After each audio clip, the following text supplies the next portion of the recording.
Hi student, welcome to सर्वोत्तम YouTube channel Short and Made Easy series में chapter 10 loop ST SD and STR के बारे में आज सीखेंगे। अब लूप होती क्या है? लूप जैसे हमने लास्ट चैप्टर में पढ़ा था, एस का सर्कल, लार्ज सर्कल, ठीक है। उसी तरीके से अगर हम ये स्क्रीन पे आपको दिख रहा होगा कि एस टी की ये लूप होती है इस टाइप से। अब ये जो लूप है ये एस टी और एस डी दोनों के लिए ये लूप लगाई जाती है। जैसे हमने पढ़ा था एस का सर्कल, ये एस के लिए और जेड दोनों के लिए सर्कल होता है। अब उसी तरीके से ये जो लूप होती है किसी भी स्ट्रोक के स्टार्टिंग में लगा दी जाए तो ये एस टी की साउंड देगा, और जिस स्ट्रोक में ये लगी है उस स्ट्रोक को साथ में पढ़ा जाएगा। जैसे एस टी एंड टी, अगर इसी स्ट्रोक के एंड में लगा देंगे तो सबसे पहले हम टी पढ़ेंगे, फिर इसके साथ एस टी पढ़ा जाएगा या एस डी, दोनों के लिए ये लूप होती है। ठीक है। अब इसी तरीके से जैसे हमने ये देखो स्टार्टिंग में सर्कल लगाया था, ठीक है, तो किस साइड लगा था? Right hand side. तो इसी तरीके से अभी एक्सप्लेन करते हैं कि कैसे लगेगा। बट स्टार्टिंग में एस टी, ठीक है, और फिर जो भी स्ट्रोक होगा उसको पढ़ा जाएगा। एंड में सबसे पहले हम स्ट्रोक पढ़ेंगे, फिर जो भी लूप लगी है जैसे एस टी के लिए है या एस डी, वो वर्ड में आपको क्लियर होगा। अब देखिए जितने भी डाउनवर्ड स्ट्रोक्स हैं तो डाउनवर्ड स्ट्रोक्स में राइट हैंड साइड, ठीक है, ये लूप लगती है। जैसे हमने पीछे भी पढ़ा था, हमने साइड यूज किया था, मोशन नहीं, ठीक है। तो राइट हैंड साइड अगर हम डाउनवर्ड स्ट्रोक में लगाते हैं स्टार्टिंग में तो एस टी की साउंड देगा। अगर एंड में लगता है तो ये एस टी और एस डी दोनों के लिए ये लूप यूज होती है। और जितने भी अपवर्ड स्ट्रोक्स होंगे, अपवर्ड स्ट्रोक्स में लेफ्ट साइड स्टार्टिंग में एस टी की साउंड देगा, एंड में अगर लगेगा तो एस टी और एस डी दोनों के लिए। अब इसी तरीके से हॉरिजॉन्टल स्ट्रोक्स, हॉरिजॉन्टल स्ट्रोक्स में, ठीक है, लेफ्ट साइड स्टार्टिंग में एस टी की साउंड, अगर एंड में लगा देंगे तो एस टी और एस डी दोनों के लिए ये साउंड्स लगेगी। ठीक है। अब कर्व स्ट्रोक्स में जो भी चीज लगती है inside of the curve strokes होगा।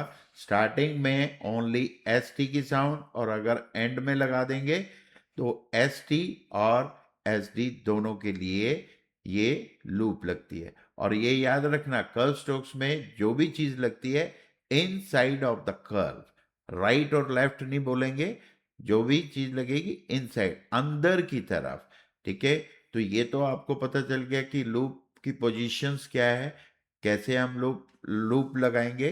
अब लूप तो हमने लगा ली, अब इसका वॉवल, तो वॉवल वही चीज जैसे हमने लास्ट सर्कल पढ़ा था, सर्कल में वॉवल लगाने की जगह नहीं थी तो इसका वॉवल कहाँ जाता है? नेक्स्ट स्ट्रोक की फर्स्ट साइड। जैसे थर्ड प्लेस का वॉवल भी हमने पढ़ा था, जगह नहीं थी तो कहाँ जाता है? नेक्स्ट स्ट्रोक की first side. Semi circle W का वॉवल भी कहाँ जाता है? नेक्स्ट स्ट्रोक की फर्स्ट साइड। फर्स्ट का तो फर्स्ट में, सेकंड का तो सेकंड, थर्ड का तो थर्ड। सेम रूल इंप्लीमेंट होगा यहां पर भी। एस टी की लूप में जगह नहीं होती, इसका वॉवल कहां जाता है? नेक्स्ट स्ट्रोक की फर्स्ट साइड। ठीक है। तो सबसे पहले हम इसमें लूप पढ़ेंगे, फिर उसका वॉवल पढ़ा जाता है, फिर नंबर 3 पे स्ट्रोक पढ़ा जाता है। अब जैसे हमने कोई वर्ड्स करने हैं, वर्ड्स के लिए अब पास करना है, तो पास में एस का सर्कल हमने किस साइड लगाया था? Right hand side. ठीक है। सेम रूल इंप्लीमेंट होता है एस टी लूप का। जैसे अब पास करना है तो एस टी ऐसे स्मॉल लूप लगेगी एस टी के लिए। अब जैसे रेस, ऐसे हमने करा रेस, अब रेस्ड करना है तो रेस्ड। अब एंड में हमारे को खुद देखना है कि एस टी आ रहा है कि या एस डी। अब जैसे रेस्ट, ठीक है, रेस्ट तो नहीं है, रेस्ड है, तो रेस्ट नहीं होता, रेस्ड। तो इधर हमारे को सेंस लग जाती है कि डी आ रहा है कि टी आ रहा है। जैसे एग्जांपल, केस, एस का सर्कल, ऐसे हमने पढ़ा, सेम रूल, कॉस्ट। अब जैसे कोस्ट, ऐसे कोस्ट, सीम, सीम ऐसे, स्टीम, एस टी की लूप, और इस तरीके से स्टीम।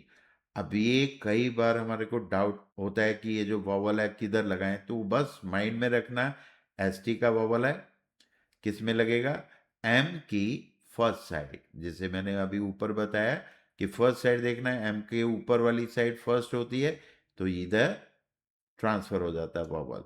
ठीक है, तो ये तो हो गया कि वॉवल कैसे लगेगा और लूप कैसे लगेगी। अब इसी तरीके से कर्व स्ट्रोक्स में देखो, शो, शोन, सो न, ऐसे सो न, स्टोन। अब स्टोन, एस टी की लूप, ऐसे स्टोन, ये करा। सेक, सेक, ऐसे। अब स्टेक, एस टी की लूप, के ऊपर वाली साइड, स्टेक।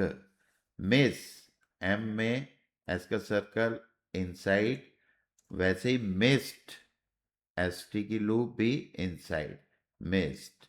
लेस, ऐसे किया, लेस्ड, लूप इनसाइड। ठीक है, अब सेम जैसे हमने ये स्मॉल लूप पढ़ी, ये हमारे को एस टी की साउंड देता है, एस टी एस डी की।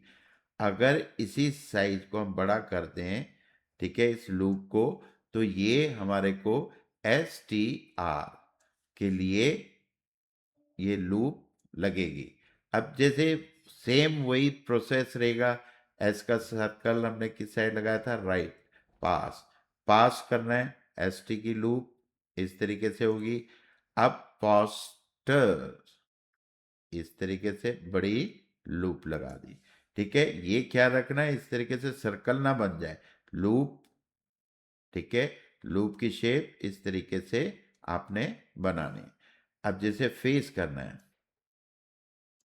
फेस, फास्ट, ये हो गया, फास्टर, तो ऐसे बड़ी लूप लगा दी। मास, ऐसे बनता है, मस्ट, ऐसे लूप, छोटी लूप, इसी में मास्टर, बड़ी लूप लगा दी, तो एस टी आर के लिए। ठीक है, अब main, loop use in middle, loop को बीच में कैसे यूज करेंगे। अब देखो, जस्टिफाई, एस टी ऐसे हो गया, जस्ट, तो इसी के साथ एफ यूज होगा, जस्टिफाई। ठीक है, इलास्टिक, एलास, ऐसे हो गया, और के इस तरीके से हमने खींच दिया, इलास्टिक। मास्टर पीस, मास्टर ऐसे होता है, इसी का पीस, मास्टर पीस। ठीक है, small loop and large loop बीच में अगर आ जाए तो इस तरीके से हम लोग लगा सकते हैं। अगर अब vowel S T S D की लूप में अगर बीच में आ जाए तो क्या करेंगे, तो आउटलाइन कंप्लीट। ठीक है, जैसे वेस्ट अगर हमने लिखना है, ऐसे लिखा। अब इसमें क्या है, बी सेट, एस और टी के बीच में वॉवल आ गया, तो वॉवल लूप में पीछे हमने सर्कल तो पढ़ा था, ऐसे बड़ा सर्कल लगा दो और वॉवल आ गया तो बीच में लगा देते। पर इसमें ये लूप इस तरीके से, तो इसमें इतने स्पेस नहीं होती, तो रूल बन गया कि एस टी और एस डी की लूप में अगर बीच में वॉवल आ जाए तो आउटलाइन कंप्लीट करते हैं, बी सेट, ऐसे बन जाएगा। रेस्ट, ऐसे लिखा, रिसीट, तो इस तरीके से आउटलाइन कंप्लीट। अब जैसे पास्टर, पास्टर ऐसे हो गया। अब इसी का पॉस्चर, तो चर, पॉस्चर। अब इसमें देखो हमने चर की साउंड आ रही, ये याद रखना जहां पर चर की साउंड TURE से आती है वहां पर हम टूअर यूज करते हैं। जैसे अपना देखो टी और आर लिखेंगे टूअर पर पढ़ेंगे चर, तो इसलिए इधर पॉस्टूअर लिख दिया पर पढ़ेंगे पॉस्चर। ठीक है, पोस्टर। अब जैसे पोस्टर, पॉस्चर, ऐसे पॉस्चर। ठीक है, तो इस चीज का ख्याल रखना कि अगर लूप के बीच में वॉवल आ जाए तो हमारी आउटलाइन कंप्लीट बन जाती है। अब same vowel use in and, अगर लूप के एंड में वॉवल आएगा तो हम क्या करेंगे, तब भी आउटलाइन को कंप्लीट करना पड़ेगा। जैसे बेस्ट ऐसे होता है, बेस्टो, बेस्टो, टी के बाद वॉवल है तो आउटलाइन कंप्लीट। रस्ट, रस्टी, तो आउटलाइन कंप्लीट। ऑनेस्ट, ऐसे लिखा ऑनेस्टी, तो ये आउटलाइन कंप्लीट। अब if circle comes after the ST, SD and STR loop, जैसे हमने पीछे पढ़ा था, अगर लार्ज सर्कल के बाद एस की साउंड आ जाती तो हम क्या करते थे, जैसे एक्सरसाइजेज, तो एस हमने बाहर को निकाला था। इसी तरीके से SD के बाद या STR के बाद सर्कल की साउंड आ जाए तो उसको कैसे लिखेंगे, तो उसको भी सेम प्रोसेस है। लूप के बाहर वाली तरफ देखो, जैसे अब ये कोई भी लूप लगी इसके बाहर की तरफ एस ऐसे निकाल देंगे। अब जैसे एग्जांपल देखो, टेस्ट ऐसे किया, टेस्ट ऐसा आ गया, तो एस इस तरीके से। लस्टर, ठीक है, लस्टर ऐसे किया, लस्टर्स, तो एस ऐसे बन जाएगा। मास्ट ऐसे, मास्टर्स ऐसे, एस बाहर वाली तरफ निकाल देते हैं। ठीक है, ये तो मेन रूल हो गए। अब इसमें कुछ डाउट है, मतलब कि एक डाउट है जैसे कॉज्ड। अब अकॉर्डिंग टू रूल, ठीक है, हमारा कॉज्ड ऐसे होना चाहिए था, पर बुक में इसको गलत कर दिया, कहते कॉज्ड पूरा लिखो। क्यों, इसका कारण है कि देखो कॉस्ट, कॉस्ट की आउटलाइन ऐसे होती है, एंड अब हम कॉस्ट भी ऐसे कर दें तो हमारे को कॉस्ट और कॉस्ट में कंफ्यूजन हो जाता है कि हमने कॉस्ट लिखा है या कॉस्ट। तो ऐसी आउटलाइन को हम क्या करते हैं, एक को हमें कंप्लीट करना पड़ता है। अब बुक में क्या करा, कॉस्ट को कंप्लीट कर दिया। अब इसी को क्यों कंप्लीट करा, इसका रीजन है, एक रूल हमने बना दिया कि कॉस्ट को क्यों कंप्लीट करा। देखो कॉस्ट में क्या होता है, के, के इज ए लाइट। अब एस टी करना है तो S T is a light, ठीक है। अब के क्या है, light, S D is a dark, ठीक है। तो अब जिस चीज का कॉम्बिनेशन बन जाता है, लाइट लाइट का कॉम्बिनेशन बन गया, तो इसको हमने क्या करा, लूप बना दी। कॉज्ड, इसका कॉम्बिनेशन नहीं बना तो इसलिए हमने इसको कंप्लीट कर दिया। तो दोनों में क्लियर डिफरेंस, ये रूल तब इंप्लीमेंट करते हैं जब दो आउटलाइन सेम बन जाए। तो दोनों में फर्क डालने के लिए कॉज को हमने कंप्लीट कर दिया और रूल मैंने बता दिया कि किस कंडीशन में उसको कंप्लीट किया जाता है। ऐसे कुछ भी आउटलाइन बन जाए, दो आउटलाइन सेम बन जाए, तो हम उसको एक को कंप्लीट एक को शॉर्ट, और किस हिसाब से शॉर्ट करेंगे और किस हिसाब से पूरा, तो ये मैंने आपको इसमें बता दिया। अब ये तो मेन सब रूल हो गए।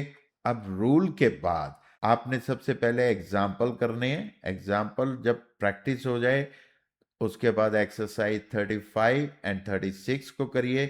फिर ग्रामेलोग्स आते हैं, ग्रामेलोग्स में जैसे अब ये लूप बनी है। फर्स्ट फर्स्ट के लिए इन्होंने ऐसे लूप बना दी।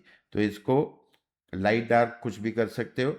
इन्फ्लुएंस, इन्फ्लुएंस में क्या यूज किया है? N, N is a light. Influenced, इसमें भी एस डी लूप लगा दी, पर एन है, N is a light. Next में भी एन यूज कर रहे हैं, ये भी लाइट। मोस्ट, लाइन पर ऐसे एम को, एम क्या होता है? लाइट। लैंग्वेज, लैंग्वेज में क्या यूज कर रहा है? N G. तो एन जी क्या होता है? डार्क। इसको डार्क करेंगे, लैंग्वेज बनेगा या ओइंग, दोनों के लिए एक ही ग्रामेलोस है। थिंग, थिंग को क्या करते हैं हम? लाइन पर ऐसे लिखते हैं, ठीक है। थिंग, थिंग में क्या यूज हो रहा है? एन जी, एन जी से डार्क। और यंग, यंग को हम थ्रू द लाइन ऐसे लिख रहे हैं, इसमें भी क्या यूज हो रहा है? एन जी, एन जी से डार्क। लॉर्ड, लॉर्ड में एल यूज हो रहा है, ये लाइट होता है। वी, वी के लिए डब्ल्यू यूज होता है, तो डब्ल्यू लाइट। तो ये ग्रामेलोस प्रैक्टिस करने के बाद एक्सरसाइज 37, 38 आप करिए, ठीक है। और फिर नेक्स्ट वीडियो चैप्टर 11, ठीक है, इसमें straight stroke and curve strokes में आर और एल की हुक कैसे लगेगी उसके बारे में हम लोग सीखेंगे। Thank you.